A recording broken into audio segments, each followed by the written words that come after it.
Hello everyone. In this video I'll be discussing the biblical Leviathan and linking it to Babylon the Great. I've touched on this before, but I want to better demonstrate the connection between the Leviathan and the whore of Babylon, who I believe to be a living being.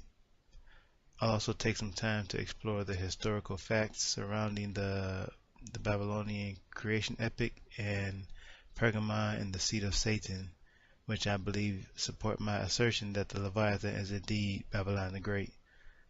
I don't expect everyone to simply believe everything that I say and take it to be the truth. I hope that everyone will double check everything that I say against the Holy Bible. Let's all be good Bereans here. Let's search the scriptures daily to see if the things that I am saying are so. So with that, we'll get on with the presentation. So in your Bible, you have Leviathan mentioned a few times. And while most would look at it as a sea creature, I believe since the prophecies in the Bible are multi-layered and duplicitous, that maybe this Leviathan can also be a reference to Satan, who is also called the serpent and the dragon. And the scriptures pretty much say that that is the case. So let's start identifying the Leviathan by first discussing the dragon a little bit. In Revelation 13, verse 1 through 6, we read, "And I stood upon the sand of the sea, and I saw a beast rise up out of the sea, having 7 heads and 10 horns, and upon his horns 10 crowns, and upon his heads the name of blasphemy. And the dragon gave him his power, and his seat, and great authority. And all the world wondered after the beast, and they worshipped the dragon which gave power unto the beast. And they worshipped the beast, saying, Who is like unto the beast? Who is able to make war with him? And there was given unto him a mouth speaking great things and blasphemies. And power was given unto him to continue 42 months. And he opened his mouth in blasphemy against God, to blaspheme his name, and his tabernacle, and them that dwell in heaven. And I saw a woman sit upon a scarlet-colored beast, and the woman was arrayed in purple and scarlet color, and decked with gold and precious stones and pearls, having a golden cup in her hand full of abominations and filthiness of her fornication. And upon her forehead was a name written, Mystery, Babylon the Great, the mother of harlots and abominations of the earth. And I saw the woman drunken with the blood of the saints, and with the blood of the martyrs of Jesus. And when I saw her, I wondered with great admiration." Now that's Revelation chapter 17, verse 3 through 6. Okay, now to briefly review a few things. In Revelation 13, verse 1 through 2, we read, "And I stood upon the sand of the sea, and I saw a beast rise up out of the sea. And the dragon gave him his power and his seat and great authority." In Revelation 17, verse 3 through 5, we read, "And I saw a woman sit upon a scarlet-colored beast, and upon her forehead was a name written, Mystery, Babylon the Great, the mother of harlots and abominations of the earth." So what I'm essentially doing here is I'm seeing the dragon joining or accompanying the beast. When the beast rises out of the sea, the dragon, we see mention of the dragon giving the beast its power, and later we see a woman with the beast. And what we pretty much gather is that this beast could have been the system. Also, there's manifold prophecy here. It is a system of government rule and kingdoms and things like that. But so this woman has been basically the driving force behind this beast. Okay, all the kings of the earth have been committing fornication with her. So she is basically the one behind the reins here, controlling the beast. And so as we saw in Revelation 13, it was the dragon that gave the beast its power and the seat and the great authority. So I'm hoping others can also see the connection and maybe connect that woman to the dragon. So to briefly look at some things from the Babylonian creation epic, and also some facts, some fascinating facts there. We see the Ishtar Gate. The Ishtar Gate was the main entrance into the great city of Babylon, commissioned by King Nebuchadnezzar II.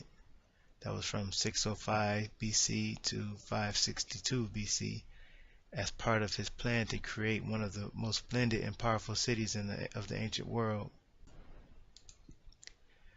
But the discovery of the Gate of Ishtar revealed much more than the building accomplishments of the Babylonians. It shed light on the religious beliefs and customs of the once powerful empire of Babylon. The Ishtar Gate is so named because it was dedicated to the Babylonian goddess Ishtar, the Eastern Semitic, Akkadian, Assyrian, and Babylonian goddess of fertility, love, war, and sex. She is the counterpart to the Sumerian Inanna, and in the Babylonian pantheon, she was the divine personification of the planet Venus. Her cult was the most important one in ancient Babylon.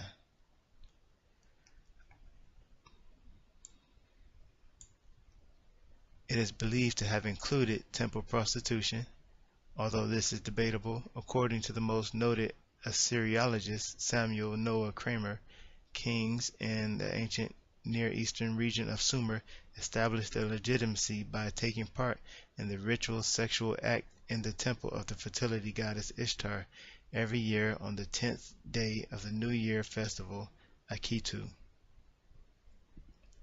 So I added a note here saying that the kings of the earth have committed fornication with the mother of harlots. So temple prostitution is not something that was only limited to Babylon. It happened in basically any place where this goddess was worshipped. In the mysteries, there were orgies and sexual acts taking place that were related to the worship of the goddess Demeter and Kybele. So she is sort of a matron of the harlots. And before I get into the more symbolism about the dragon, I want to briefly explain also that while some have given credit to Semiramis for building the walls around Babylon, the records will actually, from what I have found, conflict with the findings of, let's say, Alexander Hislop, who wrote The Two Babylons. He gives Semiramis credit for building the walls, but from most of the sources I find online, really, it was Nimrod who built the walls around Babylon. And so far my search for the real Semiramis is pretty much going terribly. She, as far as I can tell, if any woman by that name Semiramis did exist, she's nothing like what we have been told. And I think the fact that she is not mentioned even once in the Bible is especially telling. So moving on, the dragon, Sirush, is a symbolic representation of Marduk, who is Jupiter, or Baal, Zeus, the chief god of Babylon. Marduk's original character is obscure, but he was later associated with water, vegetation, judgment, and magic. According to ancient mythology, Marduk defeated Tiamat, a chaos monster and primordial goddess of the ocean, who mated with Apsu, the god of fresh water, to produce younger gods. So this was the first, essentially the first generation of gods in the Babylonian mythos. Marduk, this part is especially of interest to us. Marduk defeats Tiamat, who is also called the Dragon Queen, and I believe she is referenced in the Bible. You'll see how later. And as a quick side note, it is also good to know that Babylon has two constellations associated with it, and those are Hydra and Serpents.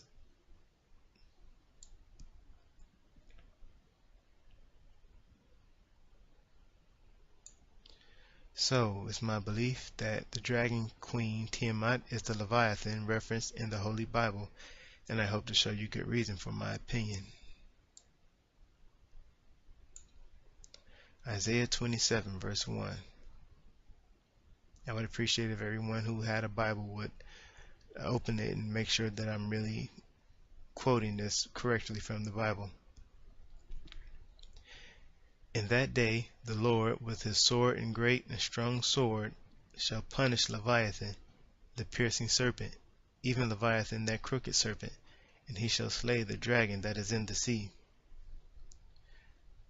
Now here we get an undeniable connection between Leviathan, the serpent, the crooked serpent, and the dragon. In basically one verse we have the whole basically I guess you could say the silver bullet. There's no denying that they are all the same.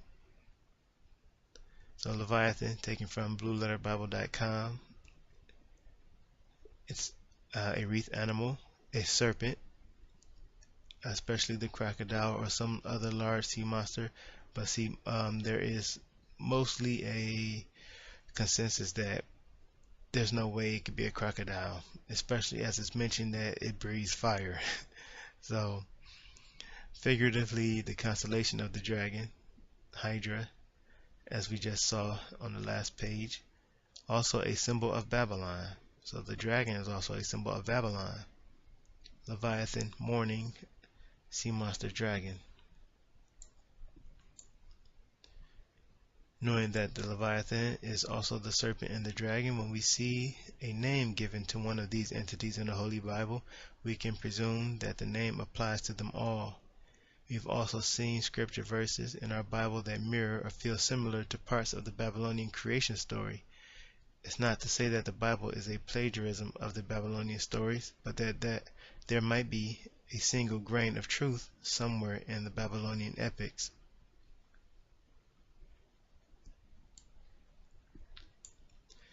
Isaiah 51 verse 9 to demonstrate the similarities here. Awake, awake, put on strength, O arm of the Lord. Awake as in the ancient days, in the generations of old. Art thou not it that hath cut Rahab and wounded the dragon? So we have a name given to the dragon, Rahab. It is a masculine noun. That's why Rahab would be, Rahab, I suppose would be referred to in a masculine way because of grammatical gender, even though we do have a harlot named Rahab in the Bible. But we are given a detail that she is a female, so that she would be called a she. So Rahab, under in the coordinates that I found in the Blue Letter Bible, Rahab is also known as a mythical sea monster. From the JewishEncyclopedia.com, Rahab, originally a mythical name designating the abyss or the sea, subsequently applied to Egypt. That's in Job chapter 9 verse 13 and chapter 26 verse 12 indicate that it is an alternative for Tiamat. Now this came from the JewishEncyclopedia.com. The Babylonian name of the dragon of darkness and chaos. Psalms is 89 verse 9 also indicates that Rahab is the name applied to the sea monster, the dragon. So Rahab, meaning the abyss or the sea, is an alternative for Tiamat, the Babylonian Tiamat. It must be noted that the Jewish exegetes deprived the word Rahab of its mythological character and explained it as merely an equivalent for arrogance, noise, or tumult, applied both to the roaring of the sea and to the arrogant noisiness and proud boasting of the Egyptians. So what they're saying is, at the Jewish Encyclopedia, is that we'll see in the Bible that the word Rahab has been reduced in definition to arrogance or noise or tumult, but they say that I suppose originally it was taken as the equivalent of the Babylonian Tiamat. From Wikipedia, Rahab takes the meaning of primeval, chaotic, multi-headed sea dragon or Leviathan. It can be assumed that long before the Jewish mythos, the ancient Jews emulated the creation fables told by their predecessors. The Babylonians, for example, told of a thunder god, Marduk, and a sea beast, Tiamat, battling for supreme power over the other gods and the Enuma Elish. It can be speculated these two characters in the Babylonian myth are parallel to the creation stories found in the biblical passages containing the name Rahab.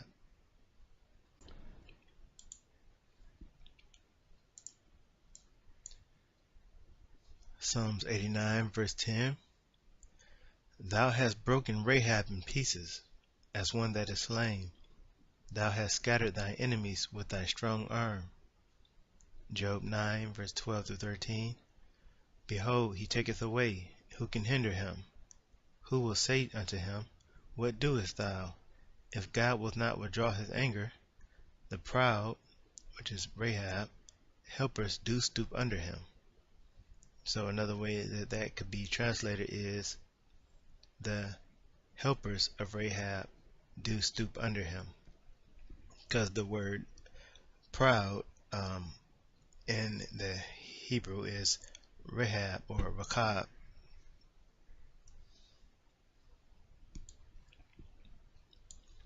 Job 26 verse 12 through 13.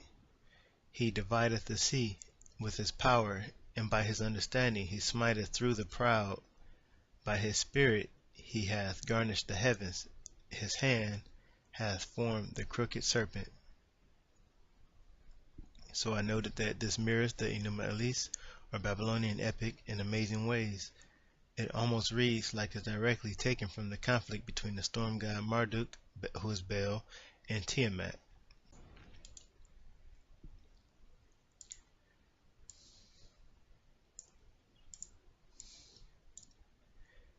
Here's the short and sweet version of the Enuma Elish. Tiamat, the primordial salt waters and chaotic deep, was the wife of Apsu, the sweet waters. Apsu is murdered by the rebellious children, the first generation of gods, and Tiamat rampages. She gives birth to the first dragons. Marduk agrees to fight Tiamat if he's made king of the gods in return. Marduk defeats Tiamat by filling her mouth with wind so that she could not shut it, and striking her heart with a lightning bolt. He then splits her in half and creates the heavens and the earth with her remains. So that was me basically paraphrasing the Enuma Elish. So there are some details that might sound a little bit off when you actually read the Enuma Elish, but like I said, I was trying to paraphrase it quickly.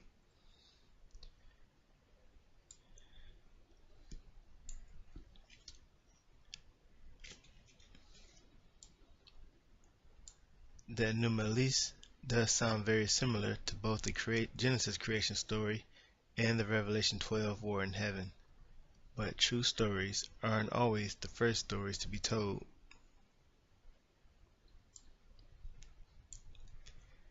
In Genesis chapter 1 verse 1 through 7, in the beginning God created the heaven and the earth earth was without form and void, and darkness was upon the face of the deep. And the Spirit of God moved upon the face of the waters. And God said, Let there be a firmament in the midst of the waters, and let it divide the waters from the waters. And God made the firmament, and divided the waters which were under the firmament from the waters which were above the firmament. And it was so. So this is what some believe is Tiamat, the chaotic abyss and primordial saltwater sea, being split to create the heaven and the earth by Marduk.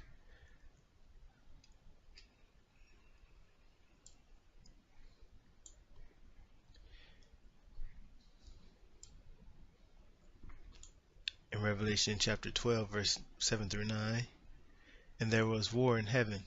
Michael and his angels fought against the dragon, and the dragon and his angels, and prevailed not, neither was their place found any more in heaven. And the great dragon was cast out, that old serpent called the devil and Satan, which deceiveth the whole world. He was cast out into the earth, and his angels were cast out with him. In this instance, Marduk takes the place of Michael and casts Tiamat and all of her children out of the dwelling place of the gods.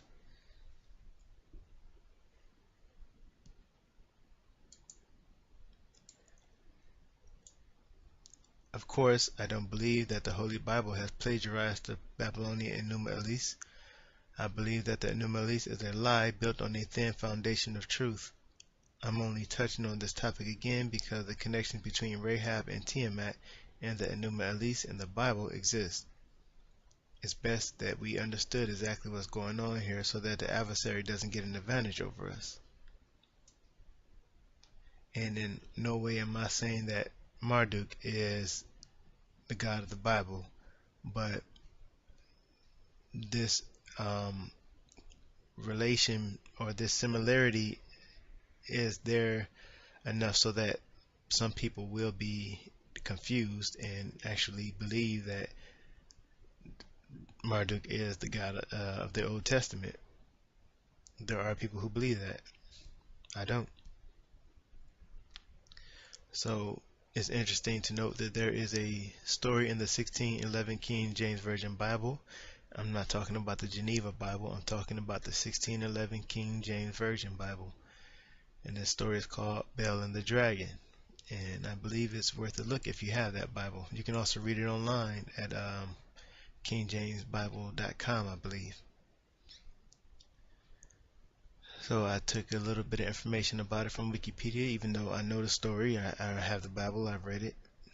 But I like the way the Wikipedia explains it. In the brief but autonomous companion narrative of the dragon, chapter 14, verse 23 through 30 of Bel and the Dragon, there was a great dragon, which they of Babylon worship. In this case, the supposed god is no idol, but an animal. However, Daniel slays the dragon by making pitch, fat, and hair to make cakes that cause the dragon to burst open upon consumption.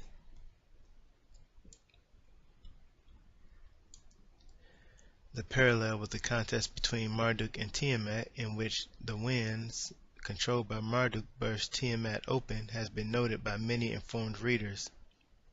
Barley cake plays the same role as the wind.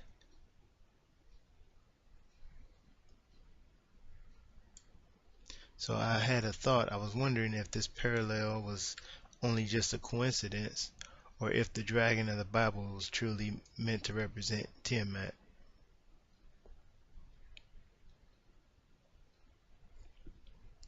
Regardless, I believe I have enough reason to draw the conclusion that Rahab, Tiamat, is the Leviathan of the Holy Bible. I also want to make it clear that I'm not proposing Rahab, the harlot, as a type of the Leviathan.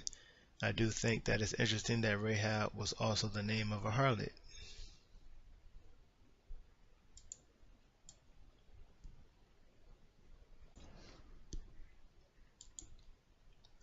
Considering also that Rahab is a sea monster, I think it's very interesting to see the beast that the whore rides come out of the whore of Babylon rides come out of the sea.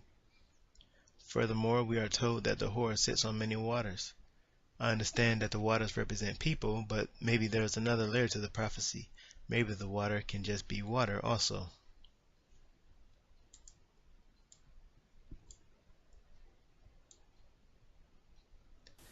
I'm your Venus, I'm your fire, your desire. Introducing Venus from Gillette, the first razor designed to make you feel like a goddess. Protective cushion surrounds 3 blades for the closest shave ever in just 1 stroke. So close your skin stays smoother longer. And that's something all goddesses are entitled to. Now individually sealed blades are easy to store, easy to change. Venus, reveal the goddess in you. After all, it's Venus, also called Lucifer, who is called the star of the sea. Her origin begins in the heaven and ends in the sea. The privy member of the sky god, that is Uranus, or is it Cronus at the time, that fell from heaven, birthed her in the sea, and she emerged from the waters, being helped by doves in some versions of the story.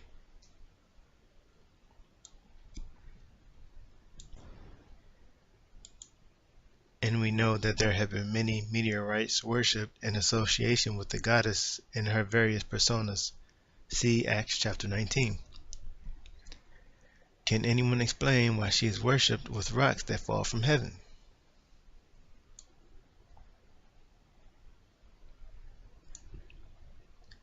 Proverbs chapter 5 verse 3 through 4. For the lips of a strange woman drop as a honeycomb, and her mouth is smoother than oil, but her end is bitter as wormwood, sharp as a two-edged sword.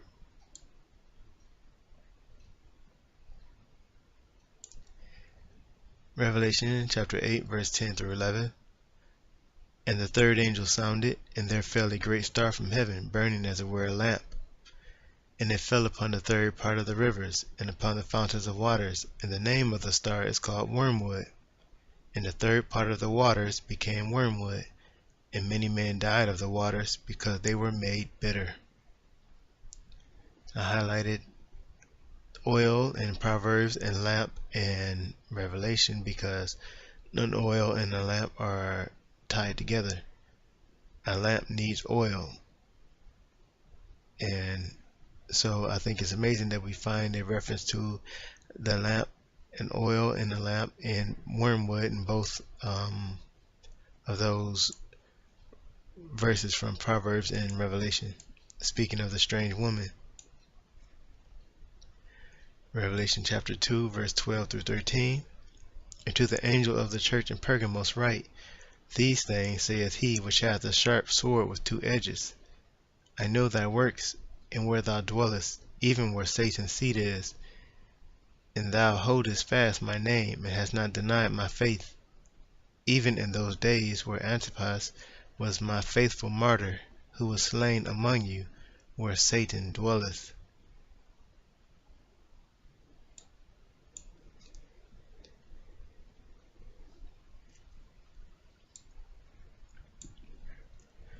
When Jesus Christ mentions that he has the sharp sword with 2 edges, that reads like a clue to me about who this Satan in Pergamos is. Proverbs tells us that the lips of a strange woman are sharp as a 2-edged sword. So could Satan be a strange woman?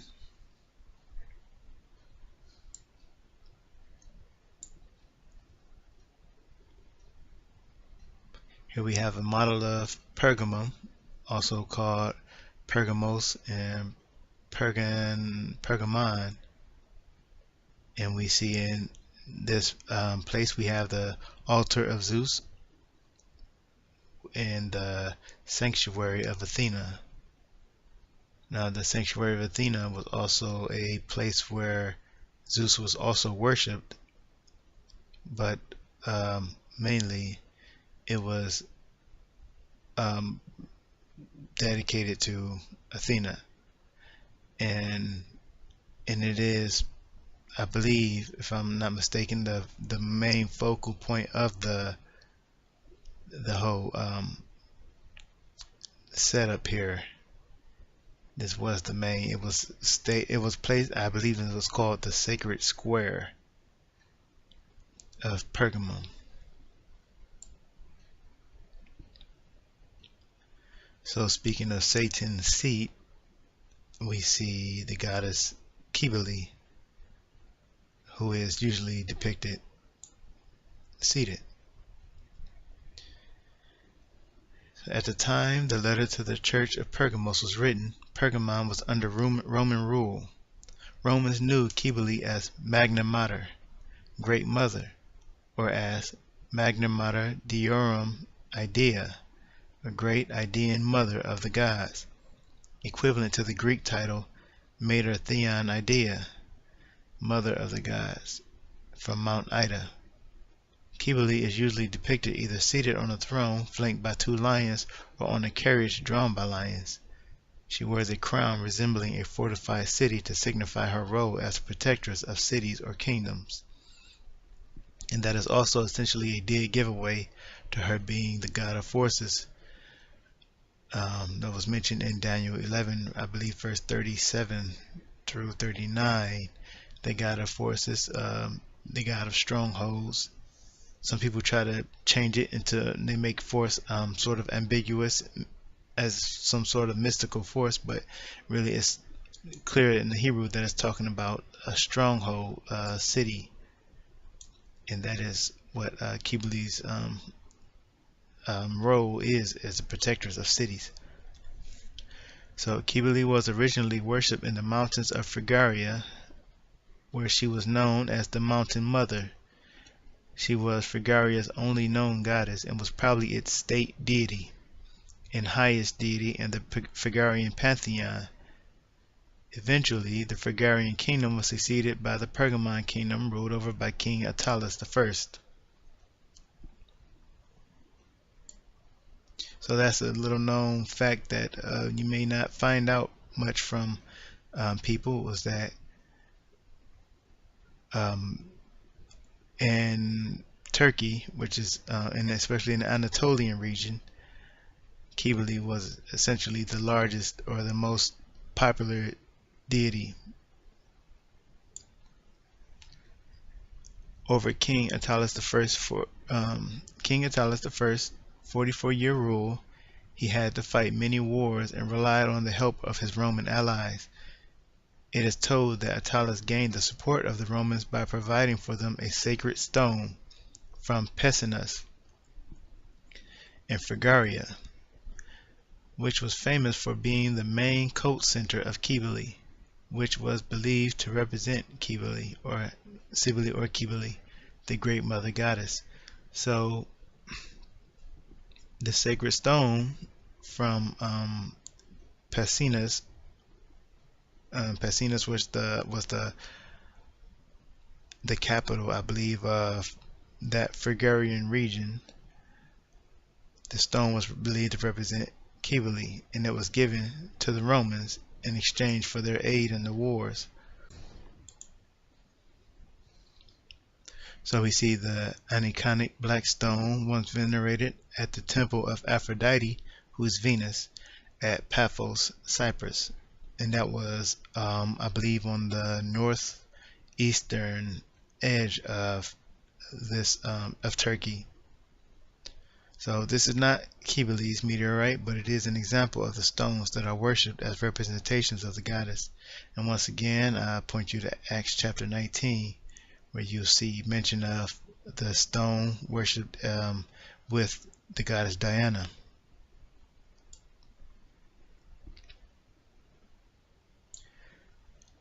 So King Attalus III, who reigned from 170 to 133 BC, bequeathed his kingdom to Rome.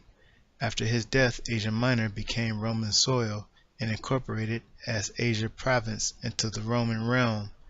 The city Pergamum remained as the capital for the Romans as well, until Ephesus replaced it in 29 BCE.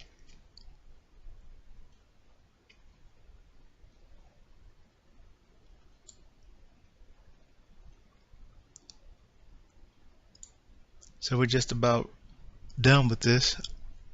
I hope everyone was able to see the connections that I was seeing, and we have established that Rahab the dragon is, or Rahab the Leviathan is the dragon and the serpent of the Bible, and also maybe I hope we've established that the seat of Satan and Pergamum might have very well been Kibali's seat. It was the center. Pergamum was the capital of the Roman Empire in that region, and they had the stone which represented the mother, the great mother, Magna Mater, Eminem. So moving on without dragging this too far,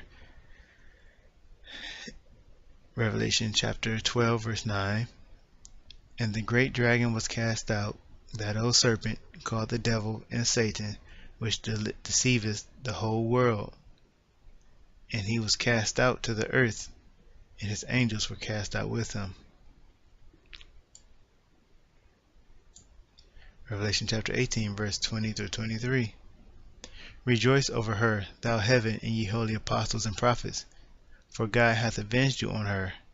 And a mighty angel took up a stone like a great millstone, and cast it into the sea, saying, Thus with violence shall that great city Babylon be thrown down, and shall be found no more at all. For by thy sorceries were all nations deceived. We had it said in Revelation chapter 12 verse 9 that it was the dragon who deceived the whole world. In Revelation 18 chapter 18 verse 20 through 23, we read in verse 23 that it was by the sorceries of Babylon that all nations were deceived.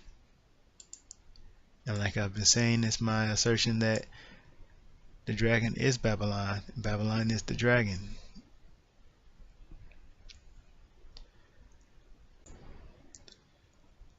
So there's nothing new under the sun, family. What has been in the past is that which is and will be. Let us not sleep.